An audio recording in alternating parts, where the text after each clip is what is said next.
Kesley, lately with the teenage thing going on. What's the teenage thing? Major thing is the texting. Right. Because it's all the time. I had quite a frank conversation with Mum later on in the day about Kesley. I don't think it's the fact that her daughter texts. I think she's worried who she's texting. She's so sidetracked with it. She's so boy crazy. She's texting 3 boys at one time that like her, but sometimes I worry, like, with the boy stuff. What you're actually really worried about with this boy thing? Well, I'm afraid of them getting in with the boys. Getting in trouble. Going over the edge. Going over the edge, yeah. Clearly, Mum and Dad have got a problem with giving Kesley some freedom, and I wanted to see what she thought about it. What are the things that you would like to do? I never get to hang out with my friends, like, ever. And have they specified reasons why? Not really. Have you broke their trust? I don't know, I haven't done anything that I know of. Right. Have you earned their trust? Mm-hmm. In what ways? I don't know, I'm a straight A student, and I'm always helping out. When our mom and dad go to church, she'll have to babysit. My mom went to Hawaii, and my dad was at work one whole week, and I had to stay home and watch. And babysit. So she went on holiday and she left you with all the kids to look after during the day? My dad will be here during the day, but then right when I get home from school, he'll leave to go to work. And then I'll just have to babysit everyone until the next morning. So you have them overnight? I'm quite dumbfounded that this young teenager has been given the responsibility to look after her younger siblings overnight. Yet this is the same young girl who can't go to the movies and be dropped off at 4 o'clock in the afternoon. Tell everyone it's time to eat. Girls, can you go put this? Can you go get everybody and tell them it's time for dinner? Landon, come here and stop walking in circles. Help me pick what you want. You guys, come on.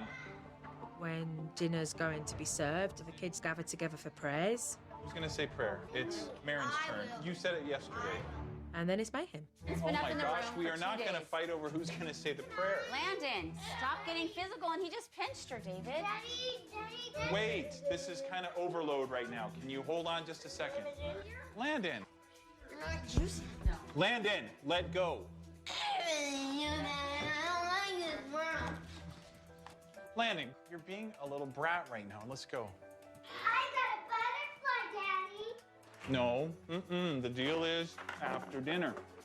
No way. No coloring until you're done with your dinner. Where is Come on. those coloring? Bad waffle. No, stop. Sit down and eat your dinner. What's Michelle doing? She was printing off some stuff for them to color.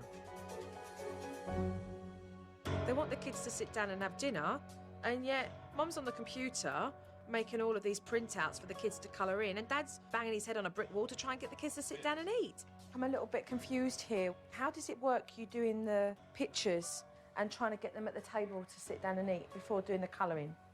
I guess I wasn't thinking. Ainsley was done eating, and so we came in No, here. Ainsley's and still then- eating. So, see, I didn't know that. And Landon just ended up following in, and so that's what's going on. I usually, yeah, so it's just crazy. I guess it didn't work out. If Mum is to remain on task, then she needs to stop being sidetracked by her kids and focus more. Can I say goodbye to you all as a family and just say I look forward to having a family meeting with the pair of you so that we can knuckle down and talk about what we need to do, yeah? Okay. All right, kids, I'll see you all tomorrow. I get the feeling that my wife and I are going to be crucified tomorrow. Both these parents are going to really need to step up because up until now, I've just had excuses, and I'm not accepting excuses.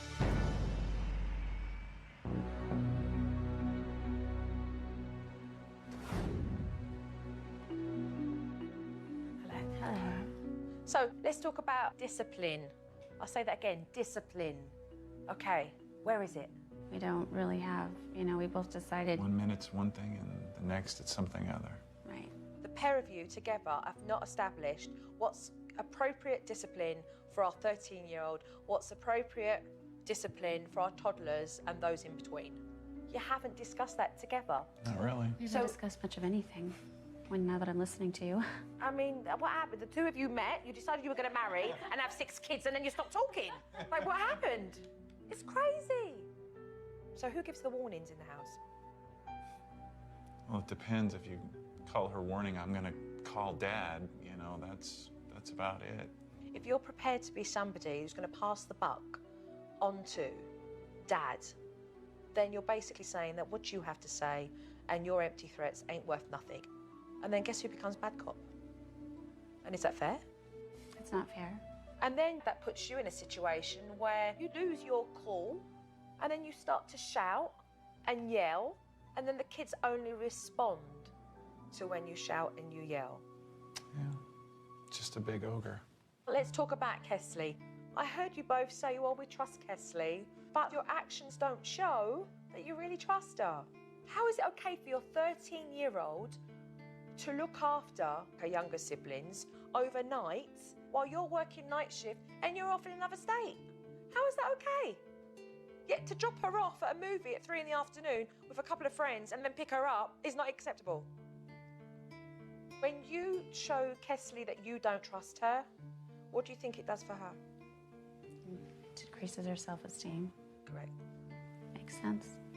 You hold them so tight, you love them, you end up losing them because they fight to get away. The looser the hand, the tighter the grip. Right. Let's talk about house chores. These kids have got so much leeway between the pair of you. Why would they do it? Why would they do it when good old mum will just clean it all up, take care of it, and eventually get it done? Why? They don't have to. No, you're right. But you're teaching them to be lazy. You've got a big enough family where you can put, you know, systems in place where more hands, the merrier. Yeah. You've got to change the way you think, your mindset, and your actions that follow. And I can help you do that, but how badly do you want it? It's my #1 priority right now. Yourself, David? More than anything. Okay. So I'm not going to sit here and tell you that it's going to be easy, because it's not. It's going to be challenging. But you know what you're going to do? You're going to push through it together. Thank you very much. Thank you.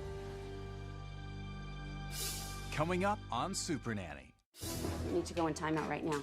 Landon laughs at mom's discipline.